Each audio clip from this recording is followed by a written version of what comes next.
students and welcome to class 10. So in today's video we will discuss the next 5 questions of sample question paper. In my previous video we have discussed first 5 questions, and in this video we will discuss question number 6 to question number 10. So let's begin. So we have to start from the 6th question now. So question number 6 is, triangle ABC is similar to triangle PQR if AM and PN are the altitudes of triangle ABC and PQR respectively, and AB square ratio PQ square is given as 4/9, then we have to find out AM upon PN, right इसका ratio हमें निकालना है. तो similar triangle में आप लोगों ने पढ़ा होगा कि if two triangles are similar then ये एक रिजल्ट है जो कि आप ध्यान रख सकते हो. तो सिमिलर ट्रायंगल में वैसे तो क्या होता है कि जो साइड्स का रेशियो होता है वो सेम होता है, और इसी तरीके से अगर यहाँ पे ऑल्टीट्यूड्स गिवन है तो उनका रेशियो भी साइड के रेशियो के इक्वल होता है. फॉर एग्जाम्पल कि यहाँ पर A B upon P Q is equal to BC upon QR is equal to AC upon PR है. और सिमिलरली अगर हमें ऑल्टीट्यूड भी गिवन है तो उनका रेशियो भी जो है वो साइड के रेशियो के इक्वल होगा. ठीक है, तो ये एक रिजल्ट है, वो आप एज अ रिजल्ट उसे ध्यान रख सकते हो. सो यहाँ पर हमें A B square upon P Q square is given. So A B upon P Q क्या हो जाएगा, दिस विल बिकम 2/3. ठीक है, अब as we have just discuss कि जो साइड का रेशियो होता है वही जो है वो ऑल्टीट्यूड का रेशियो होगा. सो ऑल्टीट्यूड का रेशियो भी हमारा कितना हो जाएगा, 2:3. So D is the correct option, D is the final answer.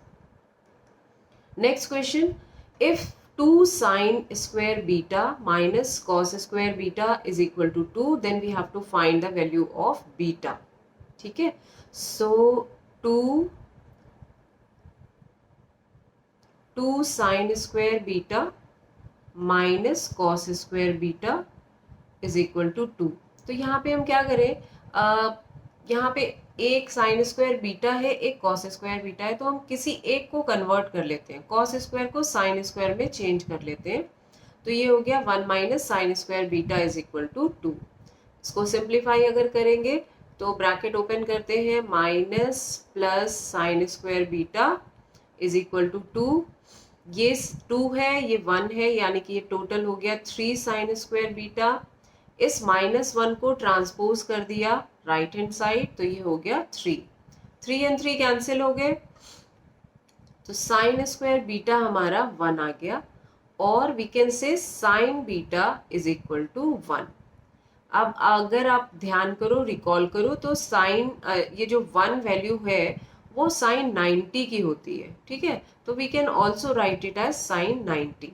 सो अब अगर हम कंपेयर करें तो हमारा बीटा की वैल्यू क्या हो जाएगी, 90 डिग्री.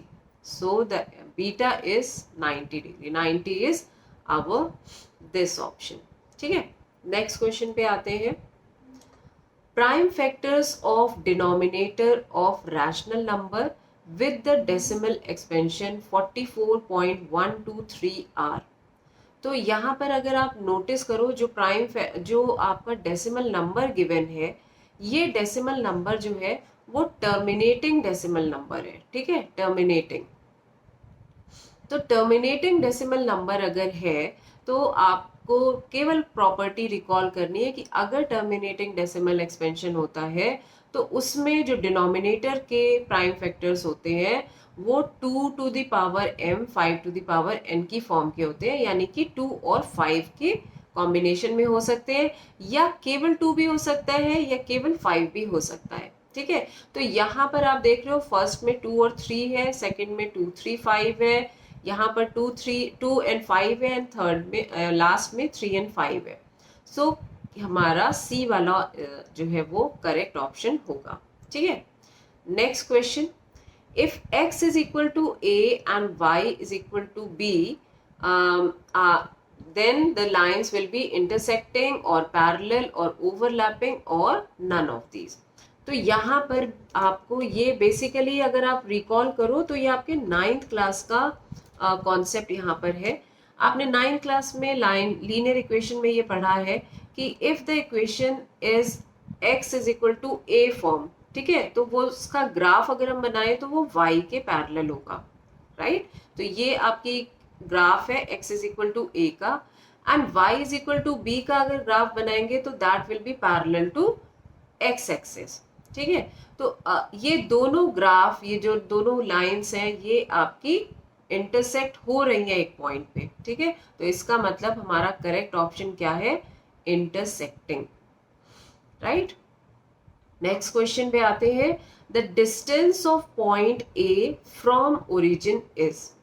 तो देखो, डायरेक्ट अगर आपको फॉर्मूला इसका याद है कि distance of a point from origin that is equal to X square plus Y square, ठीक है। तो एक्स स्क्वायर हो जाएगा हमारा -5 स्क्वायर, और ये है 6 स्क्वायर यानी कि 25 प्लस 36, सो ये हो गया हमारा 11 and 6 under root 61. So under root 61 is our final answer. So this is it. We have discussed 5 questions in this video. I will share the next 5 questions in my next video. I hope you all are enjoying these questions. अपनी अच्छे से तैयारी करते रहिए. I will discuss the rest of the questions soon. Take care. Bye.